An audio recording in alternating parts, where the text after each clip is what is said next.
2021년 4월 3일 토요일 새벽 기도회를 하나님 앞에 드리시겠습니다. 하나님의 말씀은 마태복음 27장 57절로부터 66절까지의 말씀입니다. 하나님의 말씀은 마태복음 27장 57절부터 66절까지의 말씀입니다. 저물었을 때에 아리마대의 부자 요셉이라는 사람이 왔으니 그도 예수의 제자라. 빌라도에게 가서 예수의 시체를 달라 하니 이에 빌라도가 내주라 명령하거늘 요셉이 시체를 가져다가 깨끗한 세마포로 싸서 바위 속에 판 자기 새 무덤에 넣어두고 큰 돌을 굴려 무덤 문에 놓고 가니 거기 막달라 마리아와 다른 마리아가 무덤을 향하여 앉았더라. 그 이튿날은 준비일 다음 날이라. 대제사장들과 바리새인들이 함께 빌라도에게 모여 이르되 주여, 저 속이던 자가 살아있을 때에 말하되 내가 사흘 후에 다시 살아나리라 한 것을 우리가 기억하노니 그러므로 명령하여 그 무덤을 사흘까지 굳게 지키게 하소서.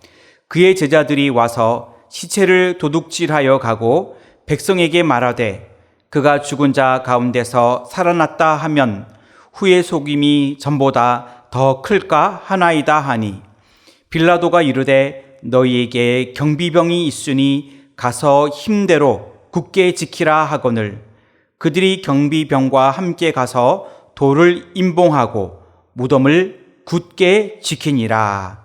아멘. 오늘 하루도 주님과 함께하는 복된 하루가 되시기를 주님의 이름으로 축원합니다. 오늘은 고난주간 토요일입니다.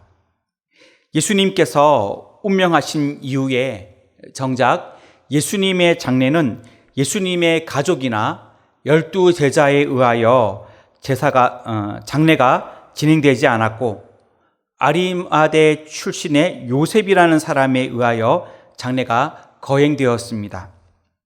그리고 예수님의 장례가 치러지자 유대 지도자들은 빌라도에게 청탁하여 무덤을 임봉하고 경비병을 세워 무덤을 지키도록 하였습니다. 오늘 마태복음 27장 57절부터 66절을 중심으로 예수님의 무덤이라는 제목으로 기도의 제목을 삼으려고 합니다. 예수님의 무덤, 첫째로 의로운 용기를 가져야 합니다. 57절부터 60절까지의 말씀인데 58절 말씀을 봉독하겠습니다. 빌라도에게 가서 예수의 시체를 달라 하니 이에 빌라도가 내주라 명령하거늘 아멘. 아리마대 출신의 부자 요셉은 산헤드린 회원이면서 예수님의 제자였습니다. 아리마대 사람 요셉은 예수님께서 운명하신 후에 금요일 해가 지기 전에 빌라도를 찾아갔습니다. 그는 빌라도에게 예수님의 시신을 내어줄 것을 요청하였습니다. 그리고 59절 말씀을 보면 시체를 가져다가 깨끗한 세마포로 쌓았고 60절 말씀을 보면 바위 속에 판 자기 새 무덤에 넣어두고 큰 돌을 굴려 무덤 문에 놓아 두었습니다. 요셉은 예수님의 시신을 자기의 새 무덤에 장사하였습니다. 이와 같은 아리마대 사람 요셉의 행동은 큰 결단과 용기를 요구하는 행동이었습니다. 왜냐하면 만일 그가 그리스도의 제자인 사실이 알려진다면 그의 산헤드린 공의회의 신분이 박탈될 수 있었고 유대교에서도 축출될 수 있었습니다. 그리고 예수님의 제자임이 드러나게 된다면 그는 생명의 위협도 당할 수가 있었던 것입니다. 그러나 요셉은 대단히 의로운 용기를 가진 사람이었습니다. 그는 산헤드린 공회가 예수님을 죽이려고 하는 음모를 꾸밀 때 그 음모에 가담하지 않았고, 예수님의 사형 온도를 내리는 일에도 가담하지 않았습니다. 그리고 예수님의 제자라고 하는 사실이 드러날 수 있었지만 그는 빌라도에게 예수님의 시신을 요구하여 장사를 지냈습니다. 우리들도 아리마대 사람 요셉처럼 의로운 용기를 가질 수 있기를 주님의 이름으로 축원합니다. 예수님의 무덤 둘째로, 소망으로 기다려야 합니다. 61절 말씀을 읽겠습니다. 거기 막달라 마리아와 다른 마리아가 무덤을 향하여 앉았더라. 아멘. 아리마대 사람 요셉이 자기 무덤에 예수님의 시체를 장사하는 동안에 막달라 마리아와 또 다른 마리아는 그곳을 떠나지 않고 계속해서 무덤 곁에서 머물렀습니다. 그리고 안식 후 첫날 새벽에도 여인들은 날이 밝자마자 향유를 바르기 위하여 예수님의 무덤을 다시 찾았습니다. 이 여인들은 천사로부터 예수님이 다시 살아나셨다라는 소식을 전해 들었고, 이러한 천사의 말을 제자들에게 전하기 위하여 달려가다가 부활하신 예수님을 가장 처음으로 먼저 만나게 되는 영광도 누리게 되었습니다. 해가 돋기 전이 가장 어두운 것처럼 지금은 사단의 죄와 사망의 권세 아래에 있을지라도 하나님의 승리의 날은 분명히 다가오고 있습니다. 어두움은 결코 빛을 이기지 못합니다. 우리를 향한 하나님의 사랑과 그 언약의 약속은 막을 수가 없습니다. 하나님의 승리의 약속과 부활을 확신하면서 굳건한 믿음으로 소망을 가지고 그 날을 기다릴 수 있는 저와 여러분들이 다 되시기를 주님의 이름으로 축원합니다. 예수님의 무덤 마지막 셋째로, 헛되이 무덤을 지키지 말아야 합니다. 62절부터 66절까지의 말씀인데 66절 말씀을 읽겠습니다. 그들이 경비병과 함께 가서 돌을 임봉하고 무덤을 굳게 지키니라. 아멘. 예수님이 운명하신 다음 날에 대제사장과 바리새인들이 함께 빌라도에게 가서 파수꾼을 세워 예수님의 무덤을 지키도록 청원하였습니다. 그 이유는 63절을 보면 예수님이 생전에 자신이 사흘 만에 부활할 것을 예고하셨기 때문입니다. 그리고 64절을 보면 혹시 제자들이 와서 예수님의 시신을 훔쳐간 후에 주님이 부활하셨다고 그러한 소문을 낼까 두려워하였기 때문입니다.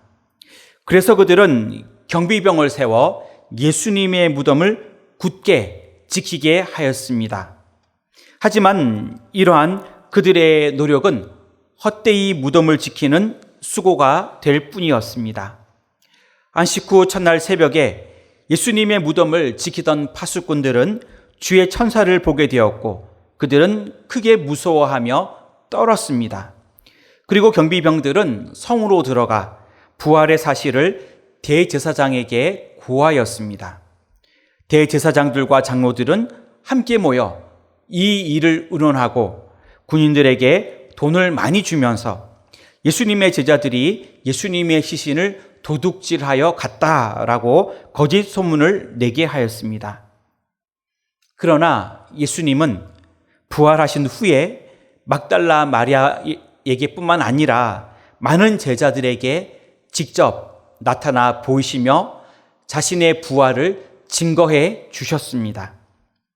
이처럼 하나님은 유대 지도자들의 악한 계교와 경비병들의 헛된 수고를 통하여 도리어 그리스도의 부활의 사실성을 증거해 주시는 방편으로 삼으셨습니다.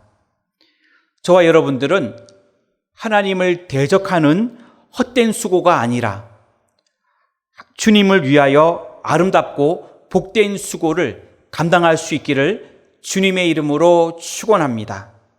말씀을 정리하겠습니다. 예수님의 무덤, 첫째로 아리마대 사람 요셉처럼 의로운 용기를 가져야 합니다. 둘째로 여인들처럼 소망으로 기다려야 합니다.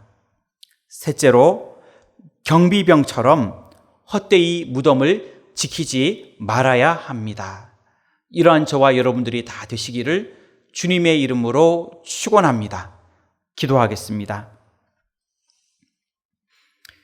하나님, 고난주간 토요일을 보내고 있습니다. 하나님, 고난을 통하여 주님의 사랑과 주님의 그 고난을 깊이 묵상하는 이번 한 주간이 되게 하옵시고, 또한 내일 부활의 주님을 기다리는 우리 모두가 되게 하여 주시옵소서. 2021년 우리 교회가 새 예루살렘 같은 교회가 되기를 원합니다. 강림하는 교회로, 함께하는 교회로, 찢음받는 교회로 하나님께 큰 영광 돌리도록 인도하여 주시옵소서. 세워주신 담임 목사님에게 말씀의 능력과 성령 충만함과 영적 기도력을 더하여 주옵시고, 새 성전 건축 중에 있습니다. 주님의 은혜로 사고 없이, 민원 없이 예정대로 건축이 잘 진행될 수 있도록 인도하여 주옵시고, 코로나의 위험으로부터도 주님이 안전하게 막아 주시옵소서. 이를 위하여 애쓰시는 건축위원회, 당회 위에, 그리고 모든 관계자들 위에 주님이 큰 은혜를 베풀어 주시옵소서. 코로나19로 인하여 어려움 중에 있는 우리나라와 세계의 모든 나라를 불쌍히 여겨 주옵시고, 긍휼을 베풀어 주옵시고, 치유하여 주시옵소서. 우리 모두가 마음을 모아 이 어려움을 잘 극복해내도록 역사하여 주시옵소서. 이 나라와 민족과 대통령을 붙들어 주시고, 인도와 캄보디아와 미 전도 종족 해외 선교와 조도 국내 선교 위에 은혜를 베풀어 주옵시고, 이 시간에도 간절히 기도하는 모든 기도의 제목들 위에 주님께서 귀 기울여 응답하여 주시옵소서. 건강의 문제도, 물질의 문제도, 앞길과 직장의 모든 문제도, 가정의 모든 문제도, 자녀들의 모든 문제까지도 주님이 다 아시고 주님이 가장 선한 길로 인도하여 주시옵소서. 주님과 함께하는 오늘 하루가 되도록 주님 붙들어 주시옵소서. 이 모든 말씀 예수님의 이름으로 기도하옵나이다. 아멘.